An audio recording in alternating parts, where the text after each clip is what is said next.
réalité oza na yo kaka mabe te kasi ozali juste promesse oyo esengelami na yo okokisama na bomoi ya moto na pasi oyo ekopesa biso liwa tolobi Yesu zwa na yo nkembo zwa nkembo Yesu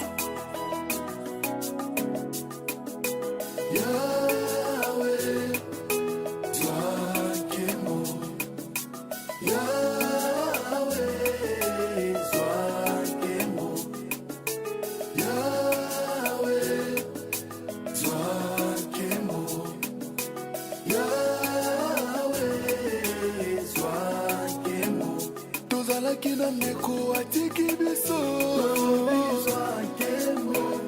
tozalaki na ndeko atiki biso aiwe zwa nkembo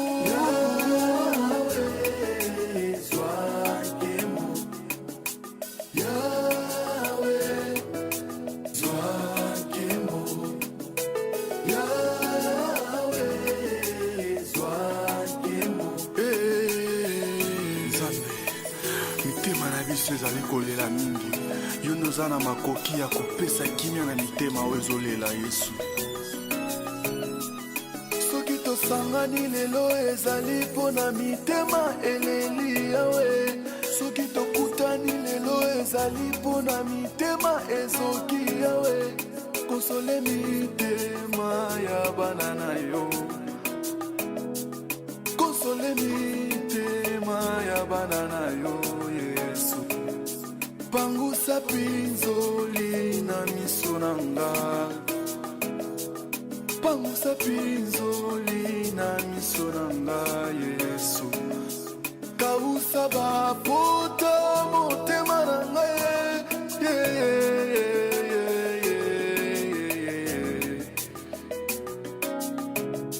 kausa bapota motema na nga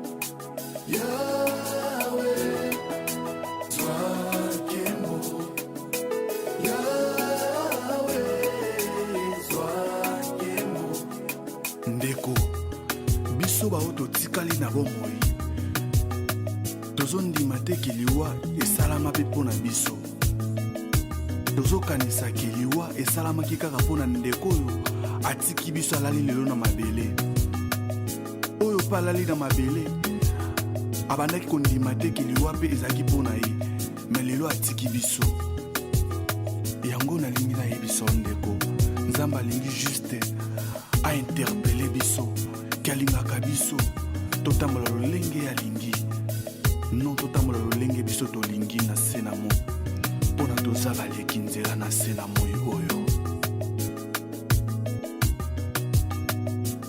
sunga mpe biso totikali nzambe na bomo sunga mpe biso totikali nzambe na bomo sunga baveve batikali nzambe na bomo sunga borfele batikali nzambe na bomo sunga mpe biso totikali nzambe na bomo yawe kimia na yo eumela yawe kimia na yo Yesu na ngai eumela yawe kimia na yo na vi na ngai eumela yawe kimia na yo na libota na ngai eumela yawe kimia na yo Yesu eumela yawe kimia na yo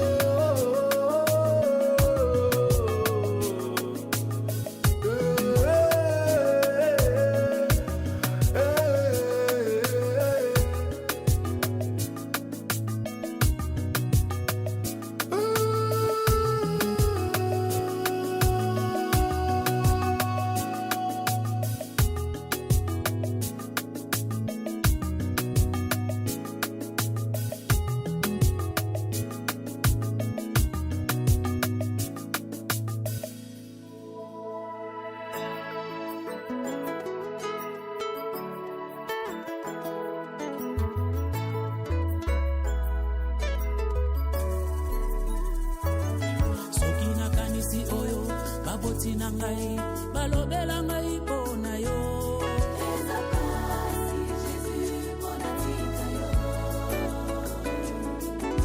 Ozoka mobola otombolie ovandisi na kiti ya bakolo.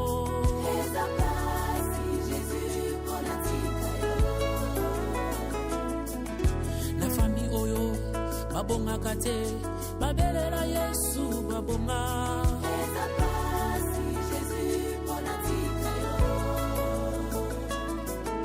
Na fami oyo babotaka te babelela Yesu babota.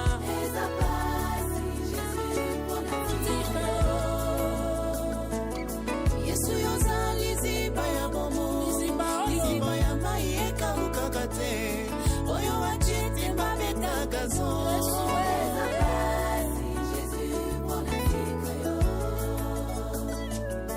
Elamba na yo medikament, ebikisa mwasi na makila, oyo wachete mi alobano.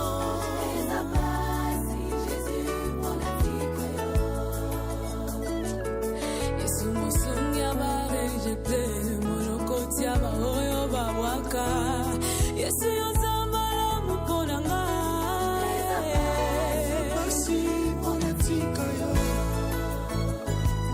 Ceux qui se confient à l'Éternel renouvellent leur force. Voilà pourquoi je le redirai toujours, Jésus est ma force. Soki nakanisi kominenga na uta otombolanga yaya na mombongo ya matembele banananga batanga pe basilisa Zambe ya boye natika ye pola ninye yonde makasi ya balemba nayaka koyika matango nyonso pona tika yo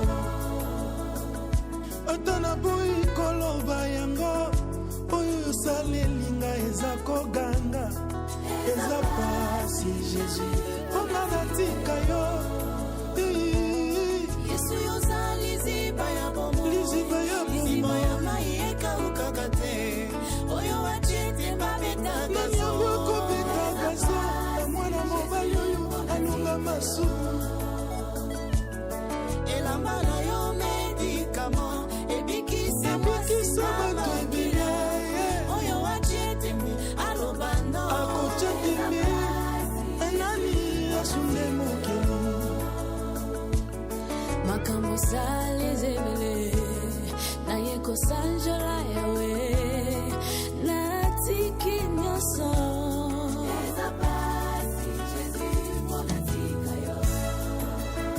Jésus punga na tika yo eza pasi mingi na yebi bisika yo zuanga polelo na koma boye yawe nazotatola oya longolinga na kati ya pasi nanayebaki oyo eza kati na ngai Yesu akata basinga nyonso afami na ngai etungisanga mwakala mokili emonaki nga pamba yo yebaki ngai kati ya fami ata moto te apesaki nga chanson moteki mai lelo akomi mosali cinakupa cinani cinakupa cinani musasa wa misuka mai muzikizi wa mioyo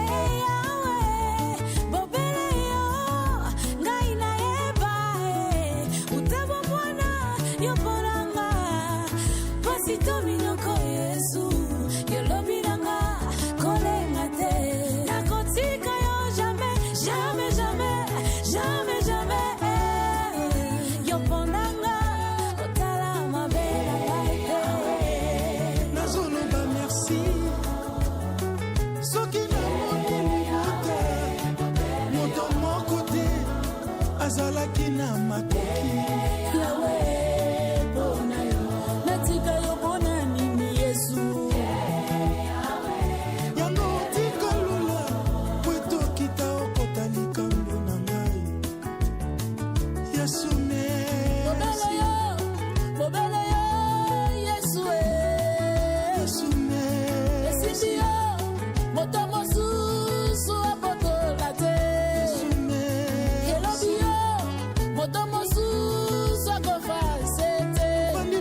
bakiti bakomi kobenga biso bamopao nzambe ya pase jire sengando ye nyonso na maboko na yo.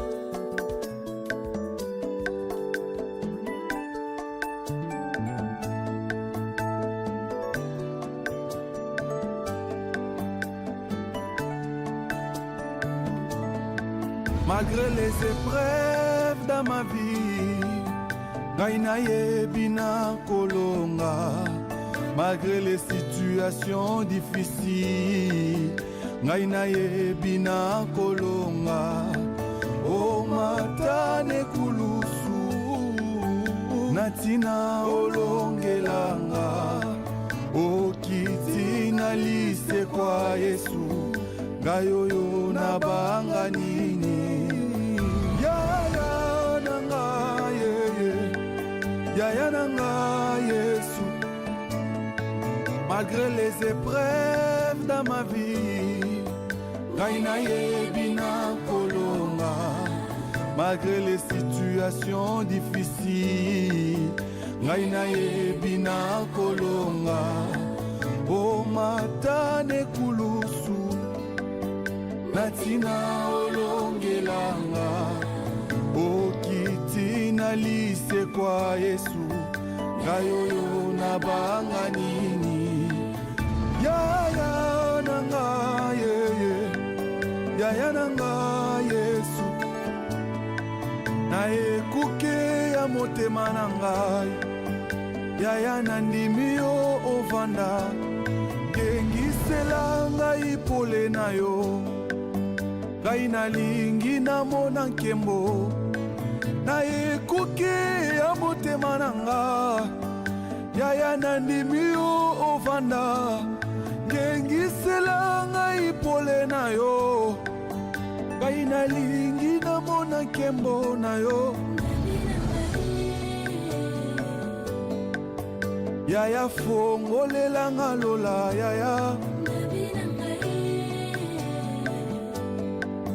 Ngai nalingi namona nkembo na yo. Yaya fongolela nga lola Yaya.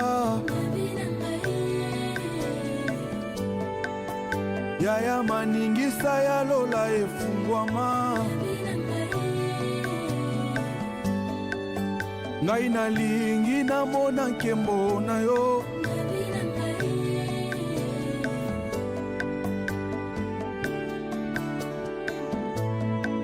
Makila yo sopane kulusu, solo epesanga bomo.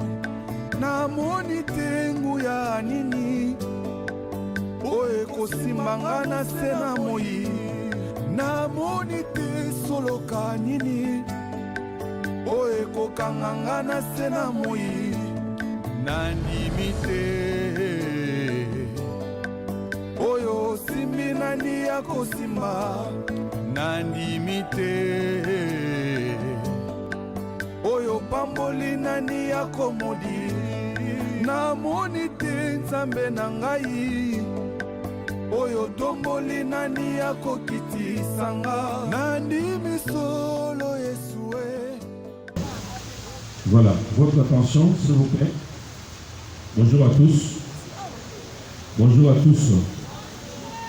Voilà, juste pour vous signaler que dans quelques instants, la députée du colonel Jean-Rémy va nous parvenir. Alors pendant ce temps, nous demandons à tous ceux qui détiennent des jeux de fleurs, vous pouvez déjà venir vous enregistrer si c'est possible. Pour ceux qui n'ont pas de maman, on se base na Bambé, na mwango na moké etikali biso, beaucoup koya déjà beaucoup de la Congo. Merci beaucoup. Oyo simbi nani ya kosimba. Nandimite oyo pamboli nani ya komodi. Namoni te nzambe na ngai, oyo tomboli nani ya kokitisanga. Nandimi solo Yesue, oyo kangoli azwi nde bosomi Jésus. Nandimi solo Yesue, oyo ekufaki ezwi nde lisekwa na yo. Papa na ngai yeyeye,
la famille.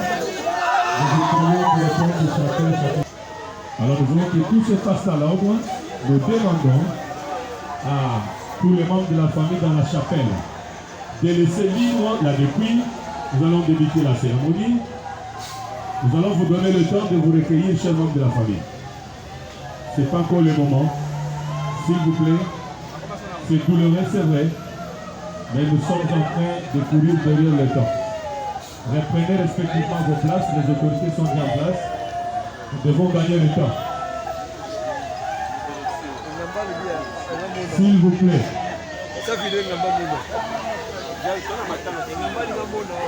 S'il vous plaît, Baye Libota, aussi que la Bilon Wakinia, ou à Koufa Zali, depuis à ordre, à Salé Limoka, nous devons faire tout dans l'ordre. Aussi que la Bilon Wakinia discipline, Bakozibasi Bakomi, vous pouvez comprendre, s'il vous plaît.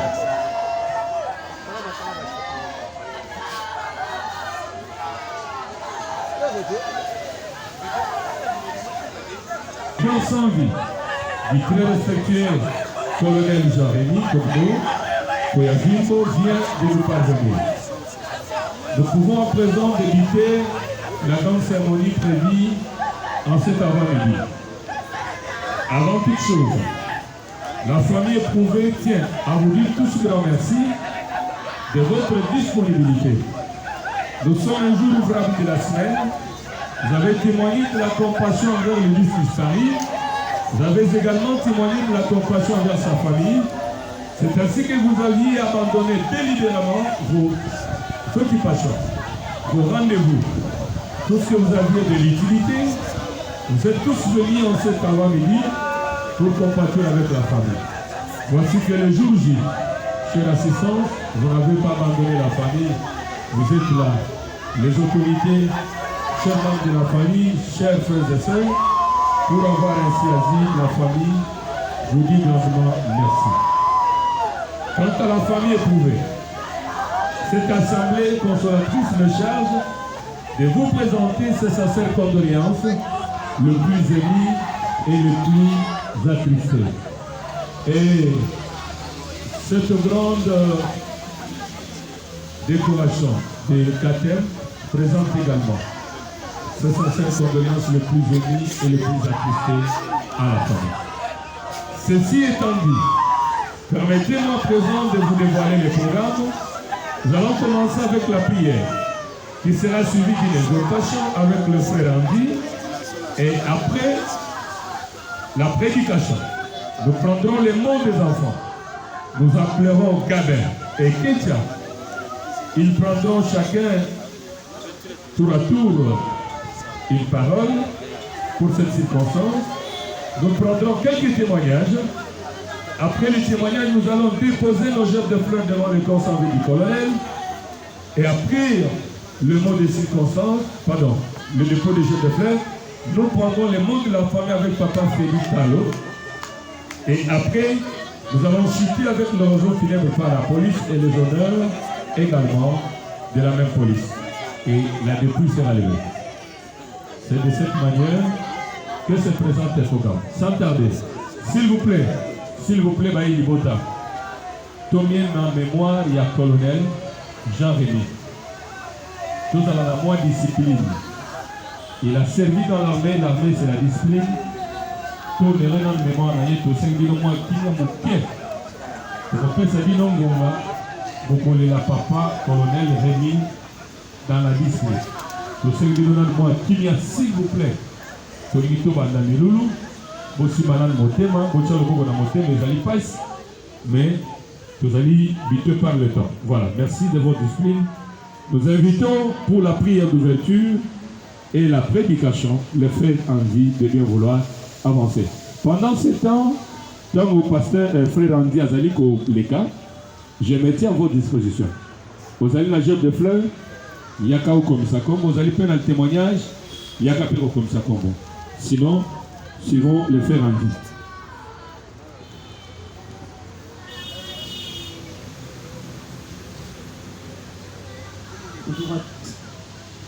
Bonjour à tous. Maintenant, nous allons prier pour ouvrir ces moments, recommander ce moment entre les mains du Seigneur. Nous savons que ces moments difficiles qui atteignent la famille et qui atteignent les proches, c'est un moment de difficulté, un moment de perte. Dans la Bible, elle déclare qu'il y a un temps pour tout, un temps pour gagner, un temps pour perdre. Alors, ce moment de perte qui est considéré comme une perte définitive qui est la mort, nous allons recommander ces moments entre les mains de l'Éternel afin que tout se passe bien sous sa grâce.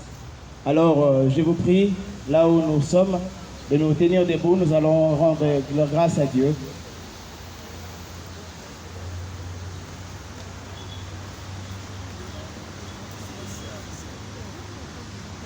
Nous allons prier, qui ont le cœur brisé et l'esprit dans l'agitation, le roi des rois. Seigneur, en ces moments, nous avons fermement besoin de toi. Vois, Seigneur, le cœur brisé, vois les esprits agités, ô Dieu, à cause de ces moments difficiles. Toi, le maître de temps, des circonstances. Seigneur, tu es celui qui est au contrôle de tout. Nous prions, Père de gloire, que ces moments, que ce temps, Père de gloire, soit conduit sous ta main puissante et sous ta gloire. Sois le seul maître en ce lieu. Règne, Père de gloire, en toutes choses. Que tout se passe, Père de gloire, à merveille par ta gloire, ô Dieu, et sous ta main puissante. Règne en tant que maître, règne en tant que Dieu, en ce lieu, au nom puissant de Jésus-Christ, nous avons ainsi prié. Amen. Nous pouvons nous rasseoir.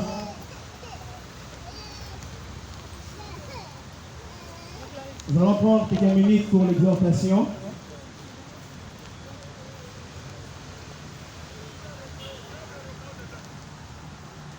Nous allons lire dans le livre d'Ésaïe, écrit: le peuple qui marchait dans les ténèbres voit une grande lumière sur ceux qui habitaient le pays de l'ombre de la mort.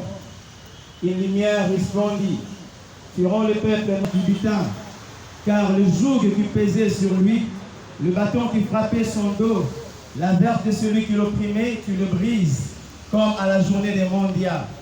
Car toute chaussure qu'on porte dans la mêlée et tout vêtement guerrier roulé dans le sang seront livrés aux flammes pour être dévorés par le feu.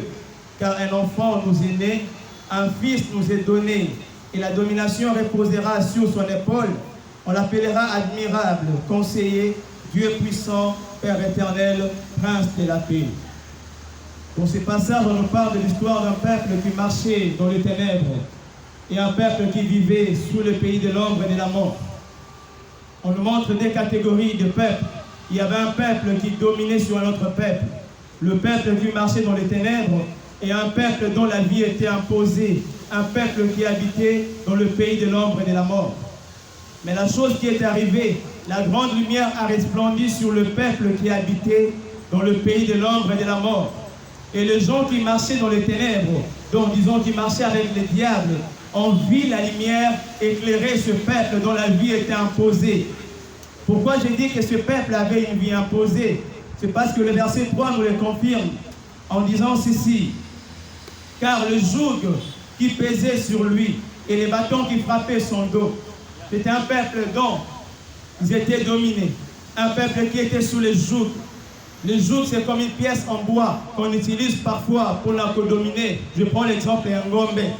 L'animal comme ngombe est tellement plus fort que l'homme. Et l'homme, pour dominer sur un ngombe, il prend parfois le joug, péaté, namutu un ngombe, afin de conduire ngombe à sala musala oya lingi. Alors ce peuple qui était sous le joug de l'ennemi, non seulement il y avait le joug, il y avait aussi un bâton qui frappait leur dos. Donc il vient imposer. Que tu le veuilles ou pas, tu vas marcher ainsi.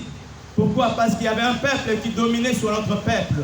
Un peuple qui était plus fort que l'autre peuple qui dominait sur le peuple en question. Je vais prendre le jour d'aujourd'hui comme un kraka. Bien aimés, laissez-moi vous dire, quand nous sommes menottés, nous avons un kraka entre nos mains et encore un bâton qui frappe nos dos. Peu importe le chemin qu'on va te dire de marcher, tu vas le suivre. Pourquoi? Parce que tu es maintenant au contrôle de celui qui est plus fort que toi. De même, ce peuple qui était sous le pays de l'ombre et de la mort, c'était un peuple qui était sous les jougs de l'ennemi. Alors ce peuple attendait aussi la grande délivrance. Alors de quelle manière la délivrance est arrivée pour ce peuple? De quelle manière ils ont été délivrés? Le verset 5 nous montre de quelle manière la délivrance est arrivée pour ce peuple.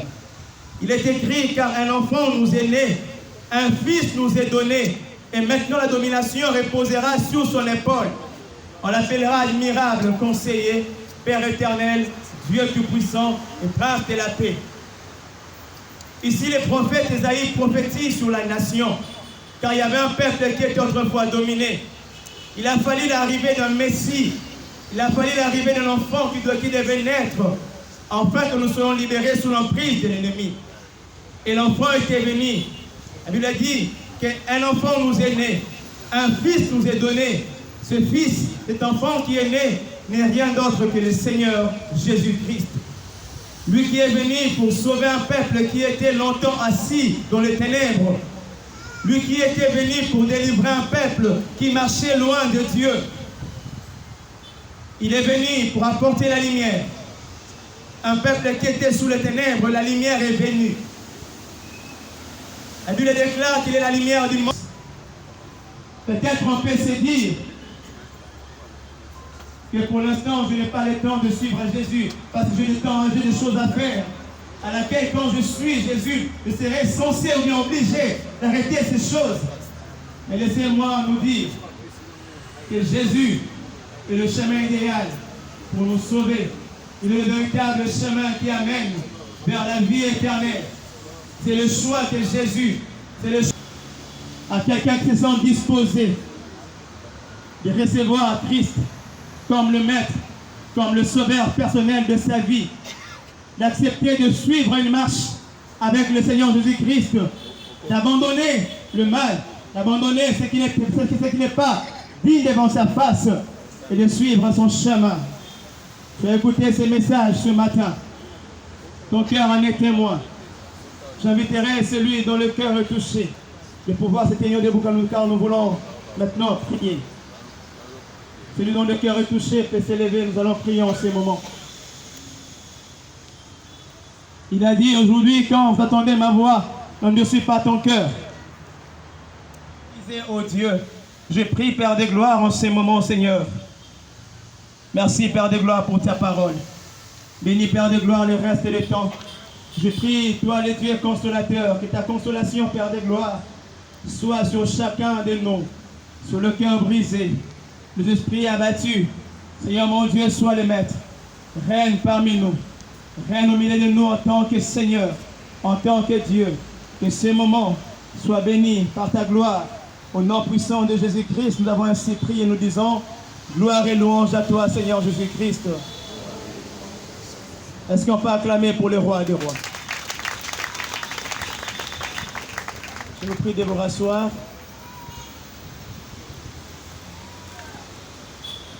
eloko mutu ya makasi mpona église moko bato bazali kosalela nzambe na bosolo oyo bandimeli yesu lokola mokonzi mpe mobikisi. Il prend la parole en première position et Ketia va chiter. Suivons d'abord Camille.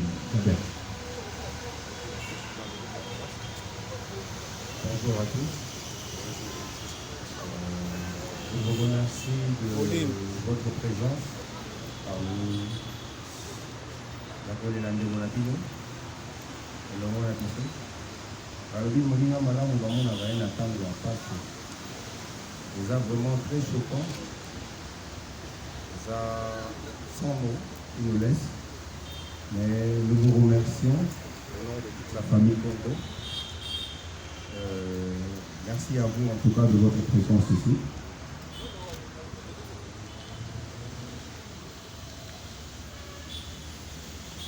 J'ai beaucoup à dire, mais je vais juste aller bref pour dire que c'était vraiment un père, un ami, un très grand compagnon qui a formé vraiment des guerriers comme enfants, des frères et cousins.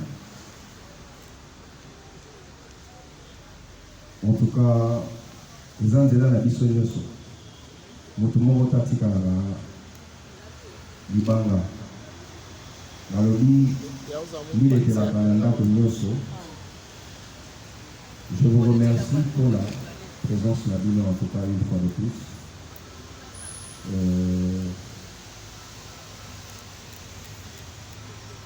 J'aimerais juste vous demander en son hommage de pouvoir vous lever juste une minute pour le respect de la mémoire là-haut. Si vous pourrez me l'apporter. Merci beaucoup.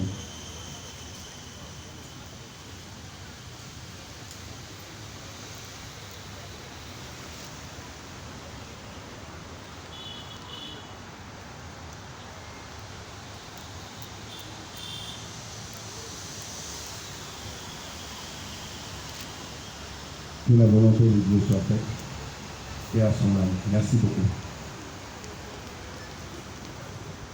Bien, bonjour à vous.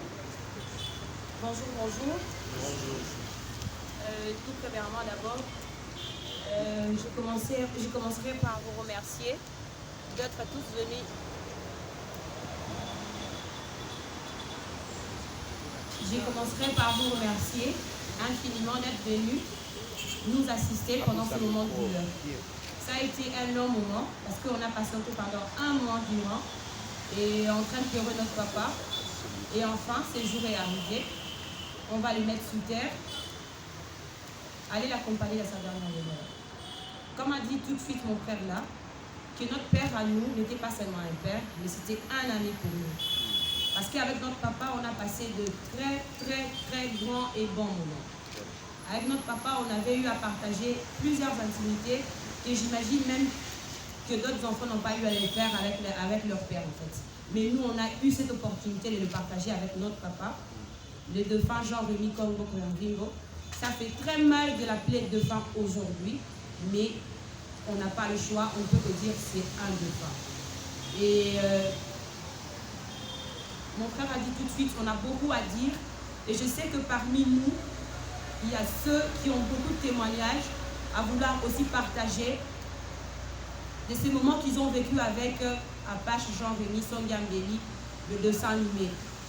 De ce que je sais, et en étant un enfant, tout au fond de moi, j'ai toujours su que mon père partirait un de ce jour. Mais je n'y attendais pas.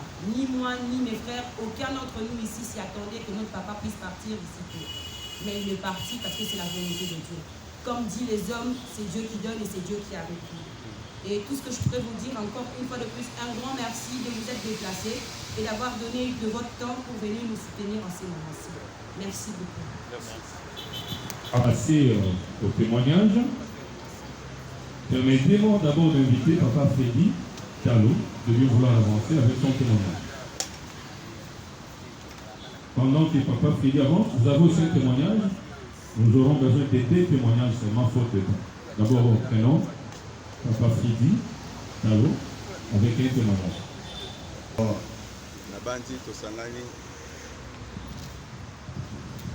Alors, Nabandi tosangani awa pona ndeko na biso Apache oyo biso toyebelaki ye na kombo vraiment oyo ezalaki kombo ya intimité tozalaki na mwana ye ndenge tofandaka na bomwana na biso ye atangi na Iles na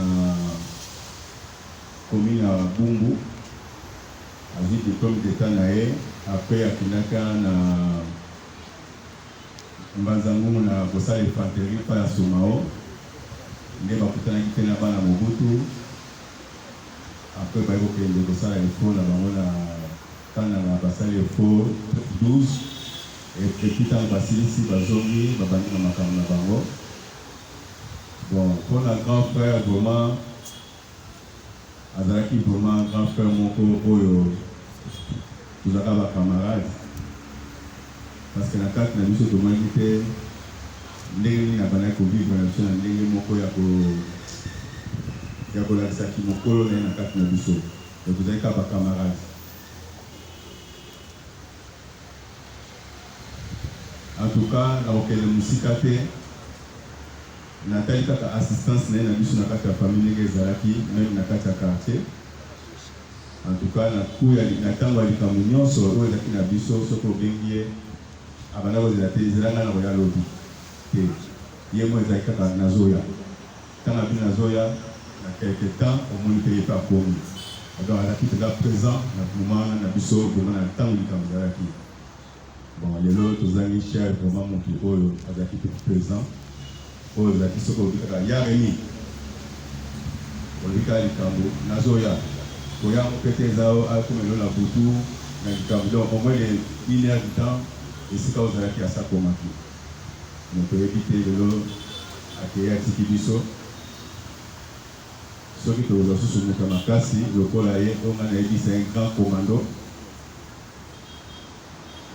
C'est vraiment moto oyo armé asali mosala na ye vraiment azalaki soldat oyo azomérite na mboka na biso vraiment bahonneur vraiment makasi parce que bomoi jeunesse na ye apase yango kaka na kati ya mosala wana. Donc na banzi te bakonzi na biso bakoyeba vraiment kokanisa cause wana ya ye vraiment parce que aservi mpe mboka na biso oyo aza vraiment na kati ya mboka so bapesaka mpe eloko na kati na mutu bapesa valeur na ye na banzi mboka na biso mpe pesa mpe valeur wana po abundi aza soda pambapamba te aza soda opengi soda oyo ake mpe babitumba. Donc mboka po bayeba mpe motu wana azalaki pena na kati ya mboka bareconnaître ye po ata soda atie Les collègues sont les collègues de la promotion. Voilà.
Kwa ya Lazalo yozalaki miso ya Bartime yozalaki makasi ya Samsona yango ngai na banga nini yango ngai na lenga nini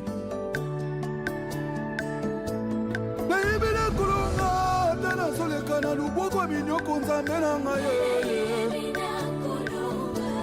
nayebela kolonga soleka na luboko binyoko nzambe na ngai omatele kulusu na nzela moko kaka papa na ngai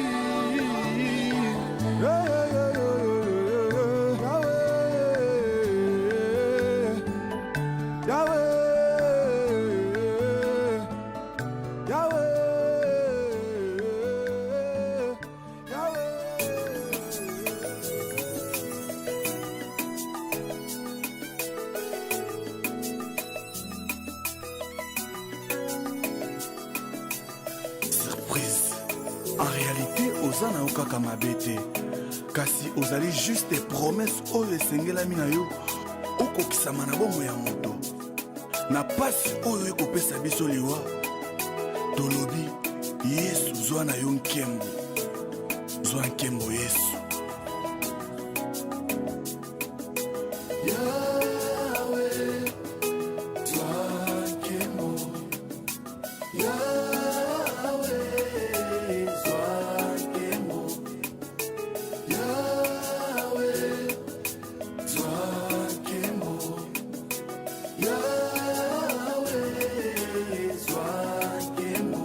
Tozalaki na ndeko atiki biso tozalaki na ndeko atiki biso aiwe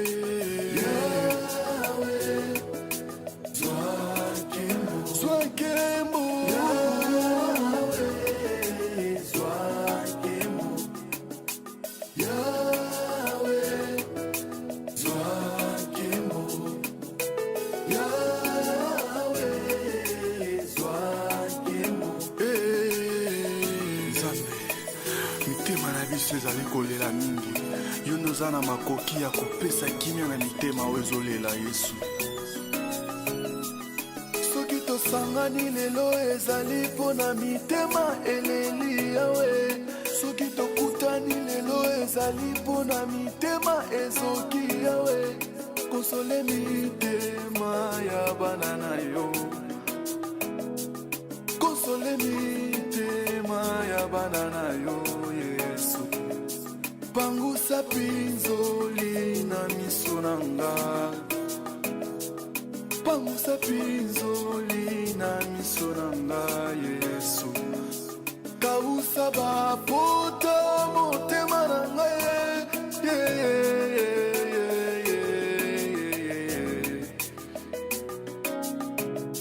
kausa bapota motema na nga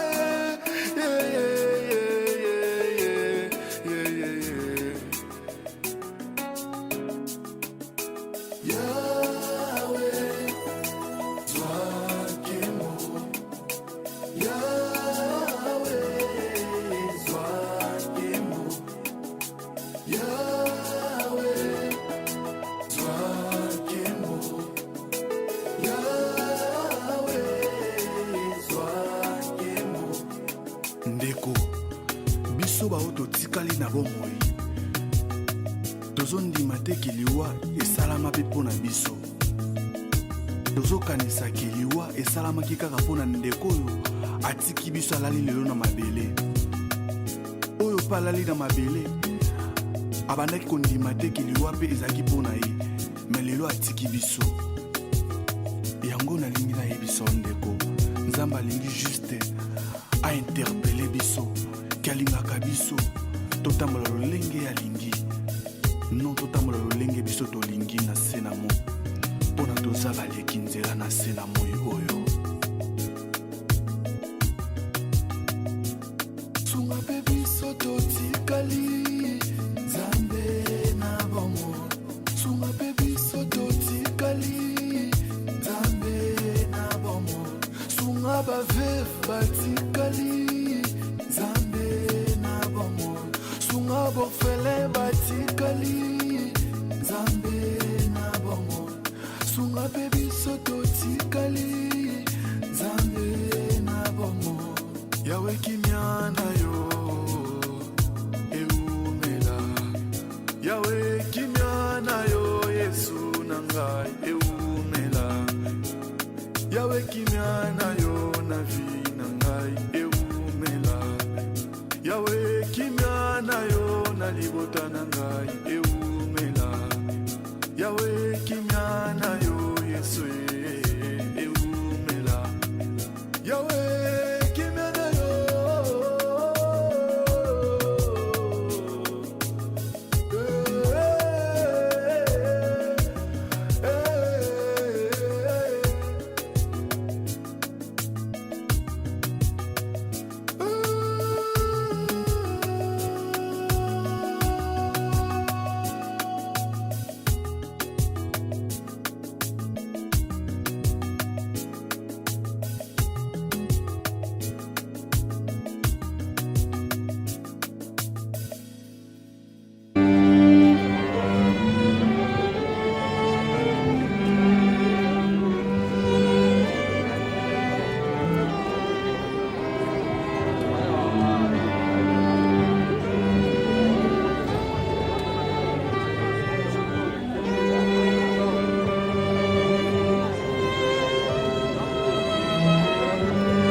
En réalité, oza na yo kaka mabe te, kasi ozali juste promesse oyo esengelami na yo okokisama na bomo ya moto. Na pasi oyo ekopesa biso liwa, tolobi Yesu zwa na yo nkembo, zwa nkembo Yesu.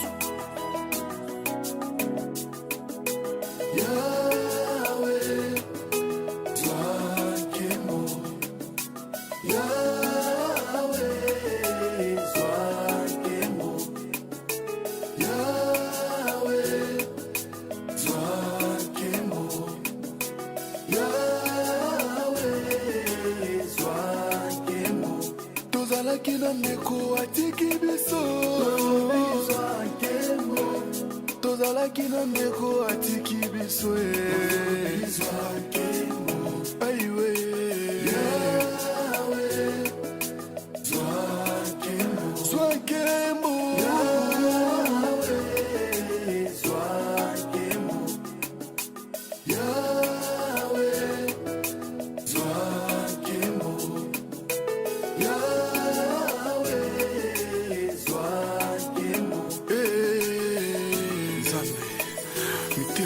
ezali kolela mingi, yo noza na makoki ya kopesa kimia na mitema oyo ezolela Yesu. Soki tosangani lelo ezali mpo na mitema eleli yawe, soki tokutani lelo ezali mpo na mitema ezoki yawe, konsole mitema ya bana na yo, konsole mitema ya bana na yo Yesu. Pangusa pinzoli na miso nanga, pangusa pinzoli na miso nanga Yesu. Kausa bapota motema nanga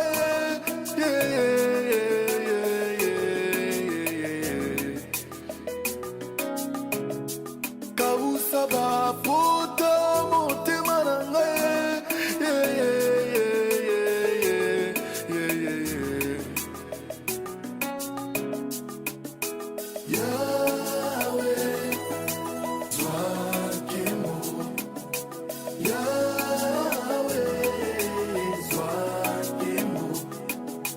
Yeah.